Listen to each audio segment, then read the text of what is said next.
अनय साहित्य क्लासेस में आप सभी का बहुत बहुत स्वागत है।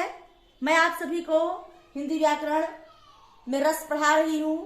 रस हम लोगों ने पिछले कक्षाओं में रस और रस के अवयव में विभाव और अनुभाव बताए हैं आपको।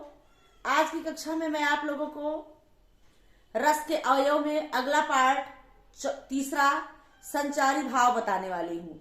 देखिए, जब तक हम उसके एक एक तह को नहीं जानेंगे तब तक सिर्फ रस के प्रकार रस पढ़ लेना हमारे लिए सही नहीं है, क्योंकि हमारी जो परीक्षा है वो हाई लेवल की परीक्षा है और इसमें सिर्फ आपसे श्रृंगार वीर रस कर नहीं पूछता है, वो एक अंदर की चीजें पूछता है जो हमारे लिए जानना बहुत जरूरी है। रस का तीसरा अवयव है संचारी भाव। क्या है? संचारी भाव। संचारी भाव क्या है? संचारी भाव होता है संचरण करने वाला, प्रवाहित होने वाला भाव जो होता है, जो संचरण करता है वो संचारी भाव कहलाता है। ठीक है। और संचरण करने वाले भाव, जो भाव विभाव और अनुभाव, विभाव अनुभाव पढ़ चुके हैं, के कारण जो हमारे शरीर में, हमारे अंदर एक हलचल होती है, संचरण करने वाला भाव संचारी भाव होता है।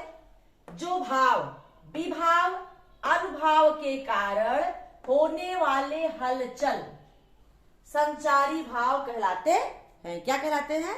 संचारी भाव।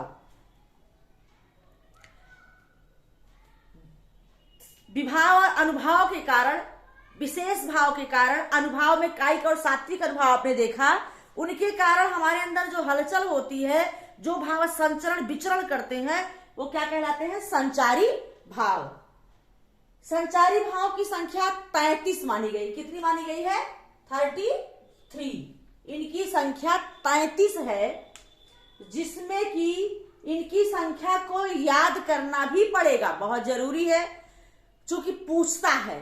मान लीजिए 4 इसमें दे देगा, 3 ऑप्शन संचारी भाव का, एक आपको स्थायी भाव वो दे दिया, सात्विक भाव या कुछ और दे दिया, रस का नाम दे दिया, तो आपको जानना जरूरी है 33 संचारी भाव कौन कौन से हैं, जिसमें कि अमर्ष, अपस्मृति, अवहिता, असूया, आलस्य, आवेग। अमर्ष, अपस्मृति, अवहिता, असूया, आलस्य, आवेग, उत्सुकता, उन्माद, उग्रता, ग्लानि, गर्व, चिंता, चपलता, जड़ता, त्रास, दैन्य, धैर्य, निद्रा, निर्वेद, मति, मद, मरण, मोह, विबोध, विषाद, वितर्क, व्रीड़ा, व्याधि, शंका, स्मृति, स्मरण, श्रम और हर्ष।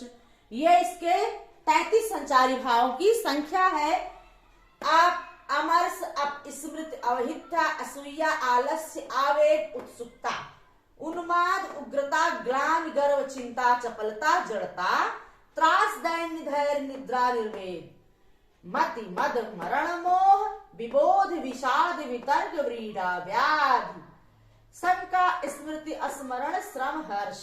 ये आपके क्या हैं? संचारी भाव हैं। देव ने 33वां संचारी भाव माना है, 34वां।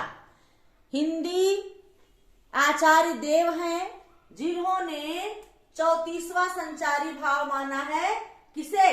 छल को। छल को 34वां संचारी भाव देव ने माना है। और आचार्य रामचंद्र शुक्ल ने 35वां संचारी भाव चकपकाहट को माना है। किसे माना है? चकपकाहट को 35वां संचारी भाव शुक्ल जी ने माना है। तो ये रहे आपके 33 संचारी भाव। ये तो अगर पूछ लिया प्रश्न देव के अनुसार 34वां संचारी भाव क्या है, तब आप बताएंगे छल। शुक्ल जी ने 35वां संचारी भाव किसे माना है? चकपकाहट।